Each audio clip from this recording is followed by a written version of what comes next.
हमारे साथ में उद्यान एवं खाद्य प्रसंस्करण के डायरेक्टर डॉक्टर रविंद्र कुमार तोमर जी आइए, उनसे हम बातचीत करेंगे और जानेंगे जो उत्तर प्रदेश का किसान है उसके लिए इस विभाग में कौन सी ऐसी योजनाएं हैं उस पर काम करते हैं। सर, आपका बहुत बहुत स्वागत हमारे समाचार बोले में।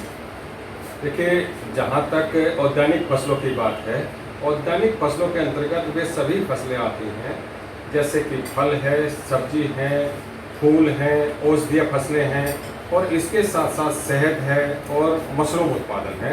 और ये वे सभी फसलें हैं जो प्रति इकाई क्षेत्रफल जो है वो कृषि फसलों से अधिक आमदनी देती है। किसान के लिए ये फसलें एक तरह से ज़्यादा आय वाली हैं। अगर एक किसान आजकल के परिवेश में देखा जाए तो सब्जी से कम 2 लाख प्रति एकड़ या एक तरह से कहें 4 से 5 लाख रुपए प्रति हेक्टेयर उत्पादन कर रहा है, ले रहा है। तो आमदनी बढ़ाने में औद्यानिक फसलों का महत्वपूर्ण योगदान है। इसके लिए भारत सरकार और प्रदेश सरकार द्वारा विभिन्न योजनाएं संचालित की जा रही हैं, जिसमें से एक महत्वपूर्ण योजना है जो हमारी है MIDH एकीकृत बागवानी विकास मिशन।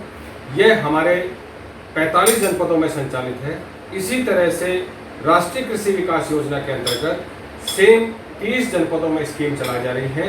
इस तरह से जो किसान भाई हमारे पौधरोपण सामग्री या बीज उत्पादन का काम करना चाहते हैं, उनके लिए नर्सरी उत्पादन के लिए, नर्सरी बनाने के लिए हमारी योजना है, जिसमें 1 हेक्टेयर अगर नर्सरी बनाता है तो 7.5 लाख रुपए तक का अनुदान है, 15 लाख रुपए प्रति हेक्टेयर। यदि वही हाईटेक नर्सरी बनाता है तो 4 हेक्टेयर के लिए वो 1 करोड़ रुपए की उसकी लागत है, उसमें 50 लाख रुपए तक का अनुदान दे है। इसी तरह से जो क्षेत्र विस्तार है, जितने भी फल की प्रजातियां हैं, चाहे केला है, आम है, नींबू है, इन किस्मों में आप जब क्षेत्र विस्तार करते हैं तो 50% तक का अनुदान है। यह अनुदान 12,000 रुपये से लेकर के और 1 लाख रुपए तक का इसमें अनुदान दिया जाता है। यह निर्भर करता है कि आप कौन सी फसल चयनित कर रहे हैं, कितने स्पेसिंग पे हैं। तो जिस तरह से आम अगर 10 बाई 10 मीटर पर लगाते हैं तो कम है, वहीं पपीता और केला लगाते हैं तो उसमें 30 से 40,000 रुपया प्रति हेक्टेयर अनुदान दिया जा रहा है। सर, ये अगर हम देखें उत्तर प्रदेश में तो इसको किसान प्रधान देश कहा गया है।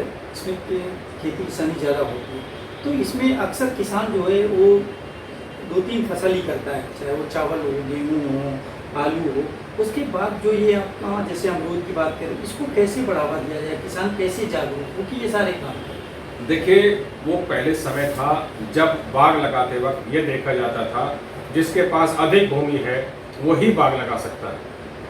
परंतु आज की तकनीकी के अनुसार जैसे अमरूद का बाग है, इसमें high density, ultra high density, मतलब अमरूद की बागवानी भी आप उसी तरह से करेंगे जैसे आप गेहूं की खेती कर सकते हैं।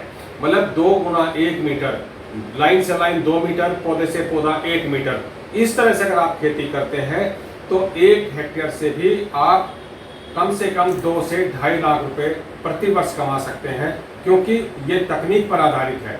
इसी तरह से आम की बागवानी है, नींबू की बागवानी है, ये सब बागवानी ऐसी है जिसको आप सघन रूप से कर सकते हैं और एक तरह से जो दूसरी फसलें हैं उसी तरह से इससे भी उत्पादन लिया जा सकता है।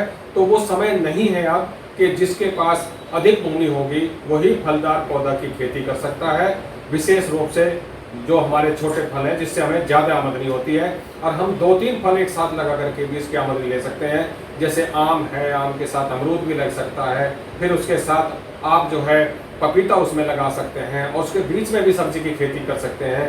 इस तरह से मिश्रित खेती करने के साथ साथ भी आप इससे लाभ ले सकते हैं। सर, इन फसलों के लिए किसान के कुछ मानक हैं, कौन से किसान किस कैटेगरी में आएंगे तभी इसमें अप्लाई कर सकते हैं, या हर कोई भी किसान? इसमें सभी किसान प्रतिभाग कर सकते हैं, बस उनके नाम, उनकी भूमि होनी चाहिए, एक आधार कार्ड हो, एक बैंक खाता हो, वो इसका पंजीकरण कर सकता है पोर्टल पे और इसका लाभ ले सकता है जहां हमारे लक्ष्य दिए गए हैं।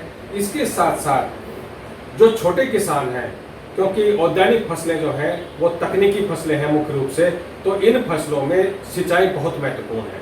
प्रदेश सरकार द्वारा जो छोटे और किसान हैं उनके लिए 90% तक का अनुदान दिया जा रहा है ड्रिप स्प्रिंकलर सिंचाई पर। आज हमारे प्रदेश में आवश्यकता है कि हम किस तरह से पानी की बचत करें, और पानी की ही बचत नहीं, अपनी फसलों का उत्पादन किस तरह से बढ़ाएं। यदि आप ड्रिप का इस्तेमाल करते हैं तो आप पानी की बचत कर सकते हैं और साथ के साथ अपना उत्पादन बढ़ाते हैं। उसी के माध्यम से आप खाद उर्वरक का प्रयोग करते हैं, उसी के साथ जो कीटनाशक दवाई को इस्तेमाल कर सकते हैं।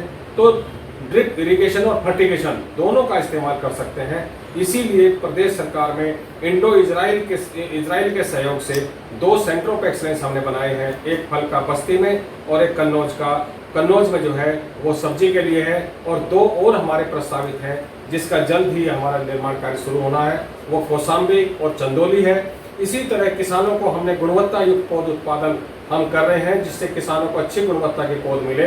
इसके लिए 22 मिनी सेंटर ऑफ एक्सलेंस विभिन्न जनपदों में स्थापित किए, जिससे किसानों को जो शंकर साग भाजी की पौध है वो सस्ते दामों में और अच्छी क्वालिटी के उपलब्ध हो सके। गवर्नमेंट की तरफ से जो सब्सिडी आती है उसके मानक क्या है कि गवर्नमेंट और किसान उसका लाभ ले सकते हैं। बहुत से किसान अज्ञान होते हैं, जानकारी नहीं होती, उन तक वो जानकारी पहुँच नहीं पाती, इसके लिए क्या?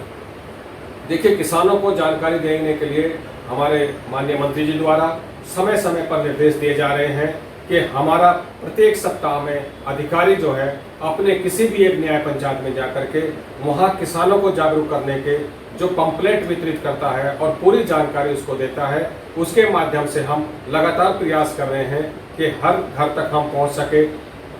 ये जरूर है कि हमारे पास कर्मचारियों की संख्या कम है, लेकिन हमारा प्रयास है कि हम अधिक से अधिक, चाहे हम गोष्ठी के माध्यम से, रेडियो के माध्यम से, टीवी के माध्यम से, हम प्रत्येक किसान तक पहुंचना चाहते हैं और उसको ये बताना चाहते हैं कि इन फसलों से आप ज़्यादा लाभ ले सकते हैं और अपनी जो पारंपरिक खेती है उसमें विविधीकरण करने की आवश्यकता है, क्योंकि जब विविधीकरण करेंगे तभी आपको ज़्यादा लाभ होगा, तभी आप अपनी आय में वृद्धि कर सकते हैं। तो ये थे हमारे साथ में उद्यान एवं खाद्य प्रसंस्करण के डायरेक्टर डॉक्टर R.K. तोमर जी, जिनका साफ तौर पर कहना है कि जो उत्तर प्रदेश के किसान हैं वो ये फसलें लगाकर नई खेती कर चाहे वो आम की फसल हो, अमरूद की हो, टमाटर की हो, ऐसे करके वो उसका लाभ ले सकते हैं। इसकी जानकारी समय समय पर गोष्ठी के माध्यम से और पंचायत के माध्यम से आपको जानकारी मिलती रहेगी, तो आप इसको सुनकर समझ के आप इसका लाभ ले सकते हैं। लखनऊ से समाचार टुडे के लिए ज्ञानेश वर्मा की